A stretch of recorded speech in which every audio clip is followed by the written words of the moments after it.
Nah sekarang gereja kita, ya zaman sekarang udah nggak perlu bahasa roh untuk penginjilan.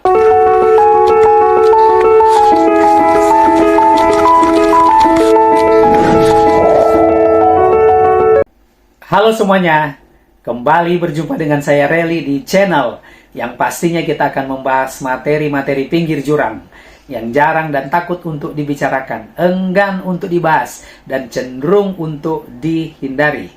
Di channel ini juga kita akan membahas ajaran-ajaran berbahaya yang disampaikan oleh pendeta-pendeta yang sembarangan menafsirkan ayat-ayat Alkitab, yang akhirnya membodohi, membohongi, dan menipu jemaat.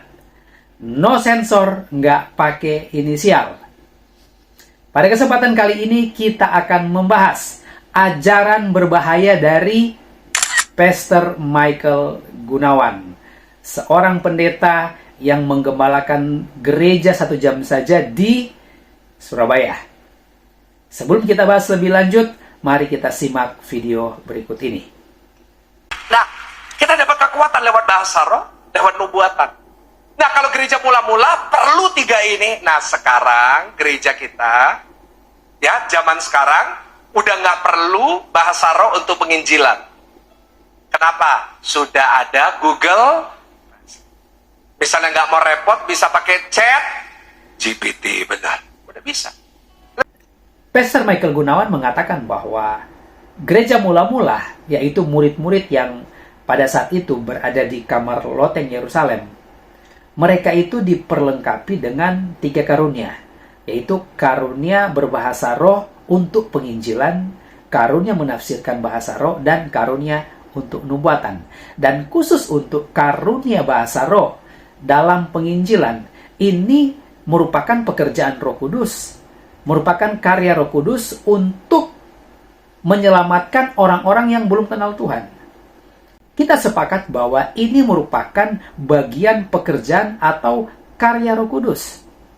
Dan menurut Pastor Michael Gunawan, itu terjadi, pekerjaan Roh Kudus dinyatakan seperti itu karena zaman itu belum ada Chat GPT, belum ada Google Translate. Tetapi zaman sekarang, karena sudah ada Google Translate, sudah ada Chat GPT, makanya karunia Roh Kudus ketika orang-orang berbahasa asing, berbahasa roh sebagai alat penginjilan, itu katanya sudah tidak diperlukan lagi. Sudah digantikan atau sudah cukup menggunakan Google Translate ataupun Chat GPT. Nggak perlu ditafsirkan. Ini adalah sebuah pernyataan yang berbahaya. Karya Roh Kudus tidak dapat dibatasi oleh zaman, oleh waktu, oleh keadaan apapun. Yang Pastor Michael Gunawan mungkin lupa, di zaman dahulu sudah ada orang-orang yang menguasai berbagai macam bahasa, yaitu polyglot. Nggak harus tunggu ada Chat GPT, nggak harus tunggu Google Translate. Dulu ada orang-orang yang hebat yang menguasai bahasa-bahasa asing, bahasa-bahasa yang lebih dari 1. Kalau Roh Kudus mau pakai itu, bisa saja. Kita tahu bahwa Paulus itu menguasai beberapa bahasa. Bahasa Latin, bahasa Yunani, bahasa Ibrani. Dan mungkin ada orang-orang yang di zaman itu bisa menguasai bahasa-bahasa yang lebih dari yang Paulus miliki. Tuhan bisa gunakan. Tetapi memang karena Tuhan ingin mengadakan sebuah hal yang belum pernah terjadi, Tuhan gunakan peristiwa di kamar loteng Yerusalem itu untuk menginjil. Murid-murid nggak pernah belajar bahasa-bahasa itu sebelumnya. Tapi karena Roh Kudus memberikan kepada mereka, ini dijadikan sebagai sarana untuk menginjil.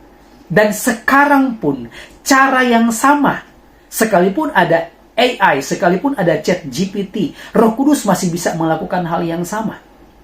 Jadi pekerjaan Roh Kudus itu pun masih bisa terjadi sampai sekarang. Baik pekerjaan Roh Kudus di dalam Kisah Para Rasul pasalnya yang kedua, maupun karunia-karunia Roh Kudus, yaitu karunia untuk berkata-kata dalam bahasa roh dan menafsirkan bahasa roh di dalam 1 Korintus pasalnya yang ke-14 ayat yang kedua, itu masih bisa terjadi sekarang. Jadi jangan pernah dibatasi. Oh, hanya karena sekarang sudah ada Chat GPT, sudah ada Google Translate, sudah diterjemahkan ke berbagai macam bahasa Alkitab yang ada sekarang. Makanya pekerjaan Roh Kudus di dalam Kisah Para Rasul pasal 2 sudah nggak berlaku lagi. Ini adalah ajaran yang berbahaya dari Pastor Michael Gunawan yang membatasi dan mengecilkan peranan atau pekerjaan Roh Kudus dalam sebuah ibadah untuk menyelamatkan jiwa-jiwa yang belum kenal Tuhan. Roh Kudus punya berbagai macam cara untuk membuat seorang bertobat, termasuk dengan menggunakan karunia bahasa roh ini untuk penginjilan. Dan sampai sekarang, saya meyakini bahwa hal-hal seperti ini masih bisa Roh Kudus kerjakan. Cukup sampai di sini. Kita akan bertemu kembali di video-video menarik berikutnya. Tuhan memberkati.